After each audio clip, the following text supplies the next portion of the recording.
નમસ્તે વિદ્યાર્થી મિત્રો, આજે આપણે જોવાના છે સમર 2024 એટલે કે લાસ્ટ યર જે ક્વેશ્ચન પેપરમાં એક્ઝામ્પલ પૂછાયો હતો ઇન્ડક્શન મોટર રિલેટેડ, એ આપણે જોવાના છે.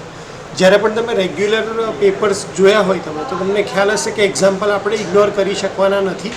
એક્ઝામ્પલ સારા એવા પૂછાય છે. એમાંનો એક સિમ્પલ એક્ઝામ્પલ પૂછાયો તો એ આપણે જોવાના છે. આપણને ડેટા આપ્યો છે ક્વેશ્ચન 3 એમાં કે 4 pole 5 HP 50 hertz 3 phase induction motor rotates at 1430 1430 RPM ઉપર મોટર રન કરે છે. ક્યારે?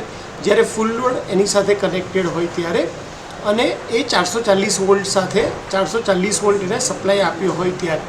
આપણે શું શોધવાનું છે? આપણે શોધવાનું છે સ્લીપની value. Find the percentage slip, એટલે સ્લીપની વેલ્યુ શોધવાની છે પણ પર્સન્ટેજમાં.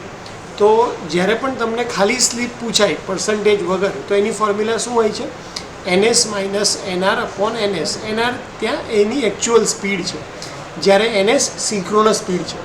પણ એને પર્સન્ટેજમાં કન્વર્ટ કરવી હોય તો આપણે મલ્ટીપ્લાય બાય 100 કરવા પડે, 100 વડે એને ગુણવા પડે. અને આપણને આપી છે 1430, એટલે કે એકચ્યુઅલ સ્પીડ આપણને આપી દીધી છે. આપણને સિંક્રોનસ સ્પીડ શોધવાની છે. તો સૌથી પહેલાં આપણે સિંક્રોનસ સ્પીડ શોધી લેશું.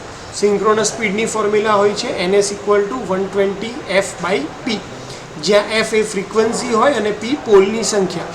આપણને ફ્રીક્વન્સીની વેલ્યુ આપી છે 50 હર્ટ્ઝ, પોલની સંખ્યા આપી છે 4, એટલે 120 ગુણ્યા 50 કરીએ તો 6000, 6000 ભાગ્યા 4 કરીએ તો 1500 RPM.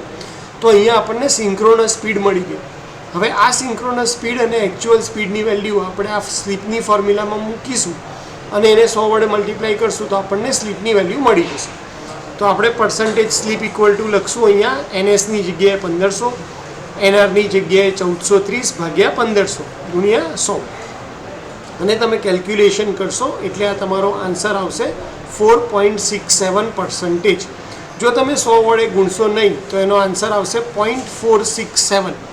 તો એ હંમેશા સ્લીપની વેલ્યુ ફ્રેક્શનમાં હોય, પણ પર્સન્ટેજમાં પૂછ્યું હોય તો એ ફ્રેક્શન વેલ્યુ, ફ્રેક્શન એટલે 0 પોઈન્ટ અથવા 2.3, આપણે એને કે ફ્રેક્શન વેલ્યુ. તો આ ફ્રેક્શન વેલ્યુને તમે 100 વડે ગુણશો તો તમને પર્સન્ટેજમાં સ્લીપની વેલ્યુ મળશે. અહીંયા હું એક બહુ ઇમ્પોર્ટન્ટ વાત કહેવા માગું છું કે તમારે જ્યારે સ્લીપ દેખાડવાની હોય, કોઈને કહેવાની હોય, ત્યારે હંમેશા પર્સન્ટેજમાં બોલાશે કે આ મોટરની સ્લીપ 4% છે કે 5% છે અથવા 10% છે. પણ જ્યારે તમારે પાવર સ્ટેજમાં એનો યુઝ કરવાનો હશે ત્યારે એ હંમેશા ફ્રેક્શનમાં જ લેવાય. એટલે અહીંયા બોલાશે પર્સન્ટેજમાં 4.67, પણ જ્યારે તમે પાવર સ્ટેજમાં આને યુઝ કરશો ત્યારે તમે એની વેલ્યુ કેલ્ક્યુલેટ કરતી વખતે લેશો 0.467, 0.467. એક વસ્તુ ખાસ યાદ રાખજો. બાકી આ એક્ઝામ્પલ સિમ્પલ હતો, તમને ખ્યાલ આવી ગયો હશે. તમારો ટાઈમ આપવા માટે અને વિડીયો શાંતિથી જોવા માટે થેન્ક યુ સો મચ.